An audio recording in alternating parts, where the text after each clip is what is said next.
নমস্কাৰ, এই মুহূৰ্তত আহি পৰিছে আজি সন্ধিয়াৰ কেইবাটাও গুৰুত্বপূৰ্ণ খবৰ আৰু এনে ধৰণৰ খবৰসমূহ নিতৌ চাবলৈ চেনেলটো ছাবস্ক্ৰাইব কৰি ভিডিঅ'টোত এটা লাইক কৰি দিবলৈ সন্ধিয়াৰ প্ৰথমটো ব্ৰেকিং নিউজ। এজাক বৰষুণতেই গুৱাহাটী মহানগৰীত মহা সাগৰ সদৃশ পৰিৱেশৰ সৃষ্টি হৈছিল আৰু তাৰ পিছতেই চৰকাৰৰ বিৰুদ্ধে এতিয়া সৰব হৈ পৰিছে বিৰোধী। মহানগৰত নলাত উঠি যোৱা মহিলাগৰাকীৰ মৃত্যু হোৱাৰ খবৰ। প্ৰচণ্ড বৰষুণৰ মাজতেই নলাত উঠি গৈছিল পায়েল নাথ নামৰ মহিলাগৰাকী। মালিগাঁৱৰ মেনহলত পৰি নিখোজ হৈছিল মহিলাগৰাকী। অচেতন অৱস্থাত উদ্ধাৰ হৈছিল মহিলাগৰাকী। ঘটনাস্থলীৰ পৰা 150 মিটাৰ নিলগত উদ্ধাৰ হৈছিল পায়েল নাথ। ততাততীয়াকৈ নিশাই প্ৰেৰণ কৰা হৈছিল চিকিৎসালয়লৈ, কিন্তু চিকিৎসালয়ত প্ৰেৰণ কৰা হৈছিল যদিও অৱশেষত মৃত্যু হৈছে মহিলাগৰাকীৰ। SDRFৰ অভিযানত উদ্ধাৰ হোৱা মহিলাগৰাকীৰ মৃত্যু হোৱাৰ খবৰ আৰু তাৰ পিছতেই চৰকাৰৰ বিৰুদ্ধে এতিয়া প্ৰশ্ন উত্থাপন হৈছে। চৰকাৰে যে উন্নয়নৰ ডালডোক বজাই আছিল, এয়াই নেকি প্ৰকৃত উন্নয়ন? মহানগৰীত এজাক বৰষুণতেই মহা সাগৰ সদৃশ পৰিৱেশ। বৰষুণৰ দিনটোত দেখিবলৈ পোৱা গৈছে হাহাকাৰ অৱস্থা। এতিয়াও এককাল পৰ্যন্ত পানীত ডুব গৈছে গুৱাহাটী মহানগৰীৰ ভিন্ন প্ৰান্ত। বেলতলা, হাতীগাঁও, 6 মাইল, চানমাৰীত কৃত্ৰিম বান। অনিল নগৰ, নবীন নগৰ, ৰুক্মণী গাঁৱত এবুকু পানী। কৃত্ৰিম বানৰ কবলত পাঞ্জাবাৰীকে ধৰি প্ৰায়বোৰ অঞ্চল গুৱাহাটী মহানগৰীত জলবন্দী হৈ পৰে গুৱাহাটী মহানগৰবাসী। চৰকাৰৰ উন্নয়নৰ যেন প্ৰকৃত স্বৰূপ। প্ৰচুৰ বৃষ্টিপাতৰ ফলত ৰাজপথ পদপথত এতিয়া পানী। ঠায়ে ঠায়ে কৃত্ৰিম বান। জলমগ্ন হৈ বহু অঞ্চলত এতিয়া যাতায়াত ব্যৱস্থা সম্পূৰ্ণৰূপে ব্যাহত হৈ পৰিছে।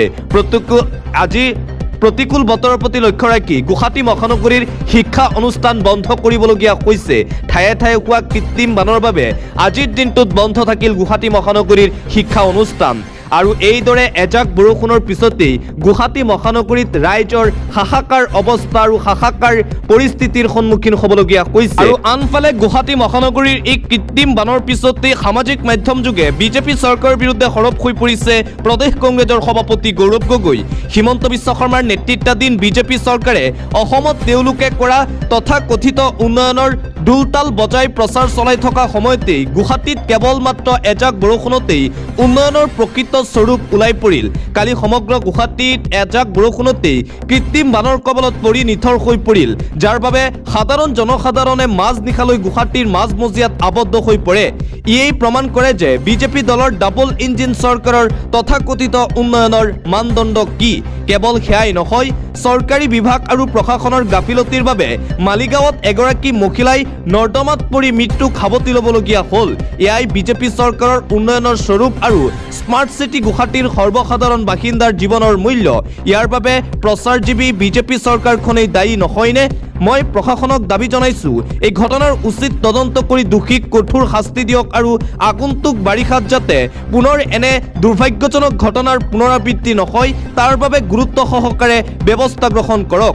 লগতে ভুক্তভোগী পৰিয়ালক ইয়াৰ বাবে উচিত ক্ষতিপূৰণ প্ৰদান কৰক। এইদৰে গুৱাহাটী মহানগৰীৰ কৃত্ৰিম বানপানীক লৈ বিজেপি চৰকাৰ আৰু হিমন্ত বিশ্ব শৰ্মাৰ বিৰুদ্ধে সৰব হৈ পৰিছে গৌৰৱ গগৈ।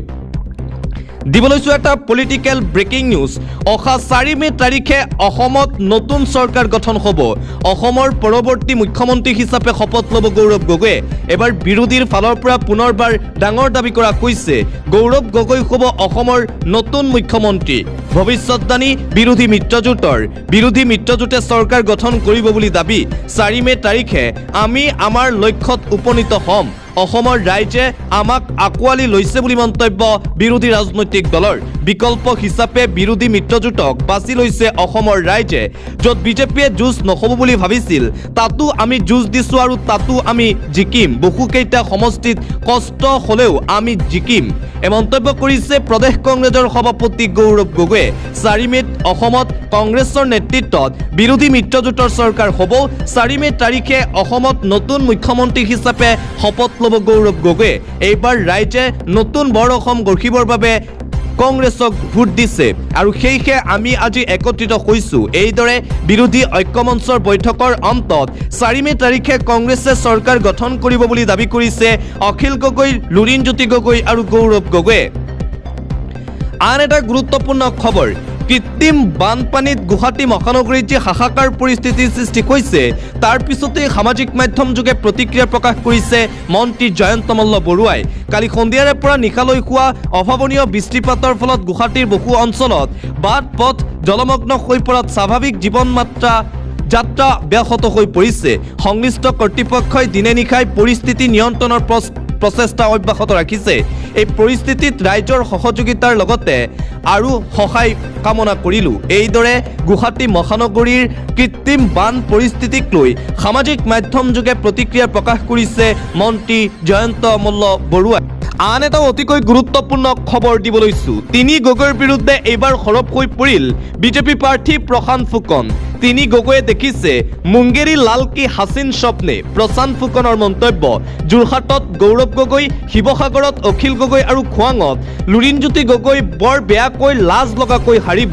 গুৱাহাটী ৰিজৰ্টত নৈশ ভোজ খাই চৰকাৰ গঠনৰ সপোন দেখাটো সঁচাই অবাস্তৱ কথা। ফলাফল নোলাওঁতেই গৌৰৱ গগৈৰ নেতৃত্বত বিৰোধী ঐক্যই ডিনাৰ পাৰ্টি কৰাক লৈ তিনি গগৈক এইদৰে তোলাথুনা দিছে প্ৰশান্ত ফুকনে। কোনটো সমষ্টিত তিনি গগৈক কিমান ভোটত হাৰিব তাৰো হিচাপ দিলে প্ৰশান্ত ফুকনে। ৮,০০০তকৈ অধিক ভোটত পৰাস্ত হ'ব গৌৰৱ গগৈ।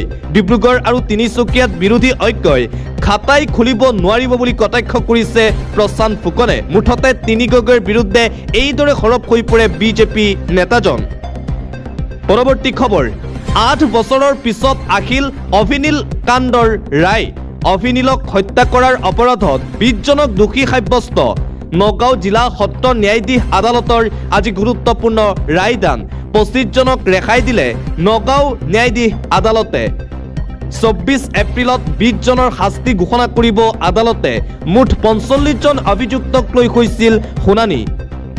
২০১৮ চনৰ ৮ জুনত হৈছিল অভিনীল কাণ্ড, যি কাণ্ডই কঁপাই গৈছিল সমগ্ৰ ভাৰত। অভিনীল হত্যাকাণ্ডৰ আজি ৮ বছৰৰ পিছত অৱশেষত অভিনীল হত্যাকাণ্ডক লৈ ৰায়দান প্ৰদান কৰা হৈছে। ২০ জনক দোষী সাব্যস্ত কৰা হৈছে, ২৫ জনক দোষমুক্ত ঘোষণা কৰিছে আদালতে। অন্য এটা খবৰ, তৃণমূল কংগ্ৰেছক পুনৰবাৰ সকিয়নি অসমৰ মুখ্যমন্ত্ৰী ডক্টৰ হিমন্ত বিশ্ব শৰ্মাৰ। পশ্চিমবংগত নিৰ্বাচনী প্ৰচাৰ সভাত পুনৰবাৰ তৃণমূল কংগ্ৰেছক উদ্দেশ্যি সকিয়নি প্ৰদান কৰিছে অসমৰ মুখ্যমন্ত্ৰী ডক্টৰ হিমন্ত বিশ্ব শৰ্মাই।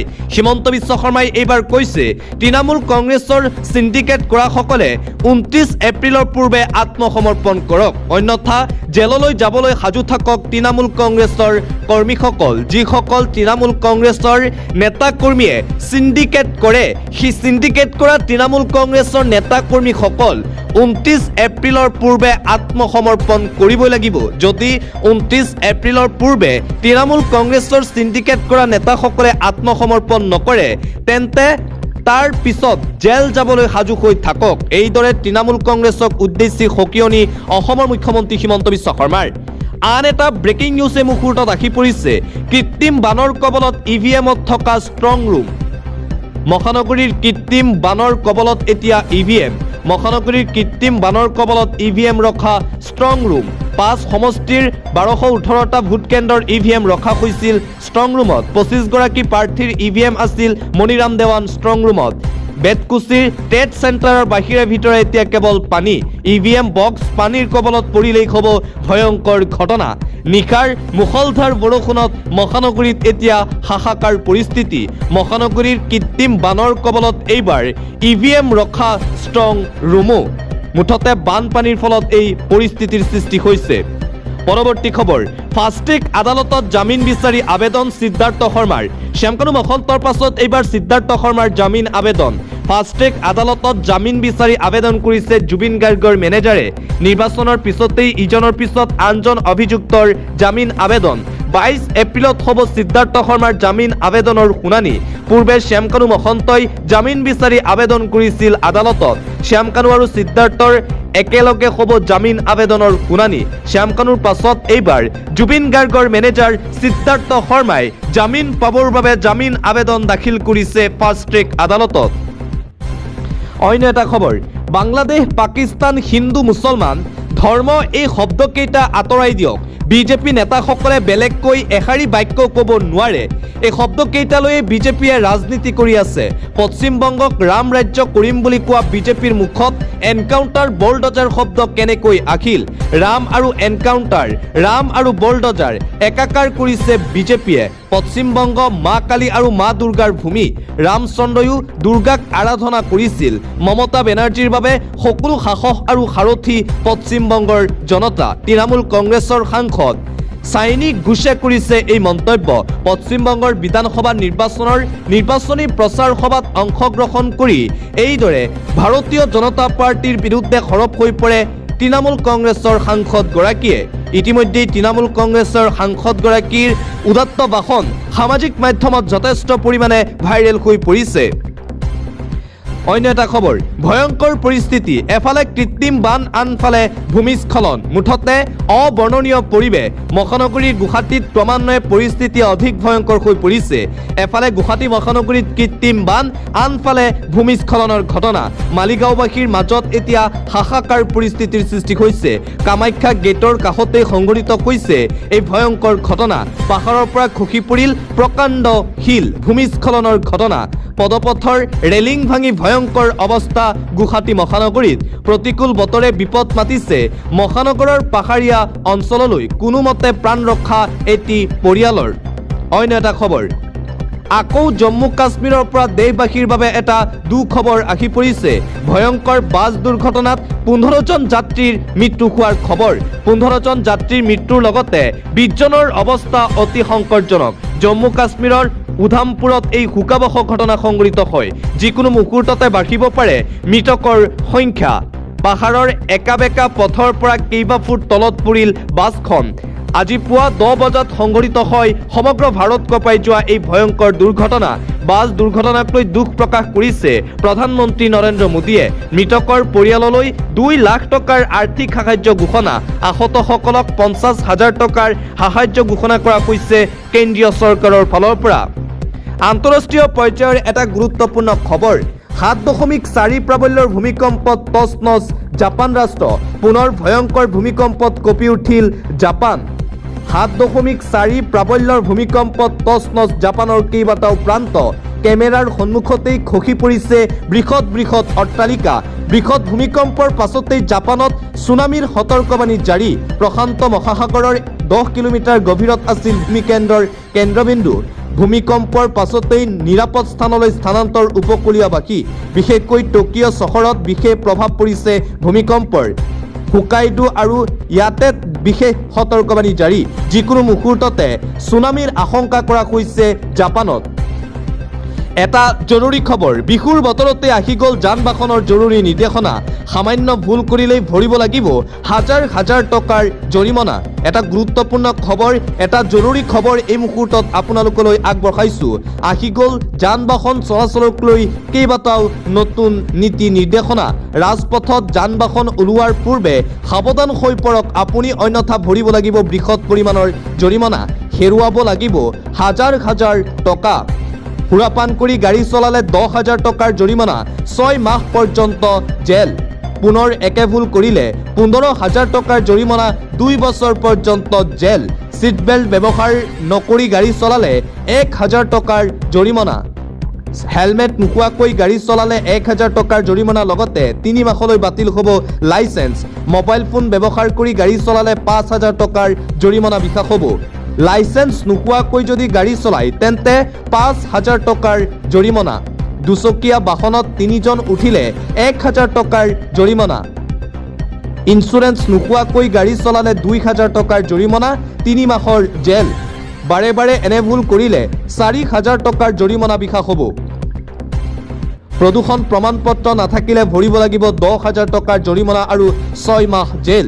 বিপদজনকভাৱে গাড়ী চলালে 5,000 টকাৰ জৰিমনা বিশা হ'ব। ৰাজহুৱা পথত স্থান বা ৰেচিং কৰিলে 5,000 টকাৰ জৰিমনা।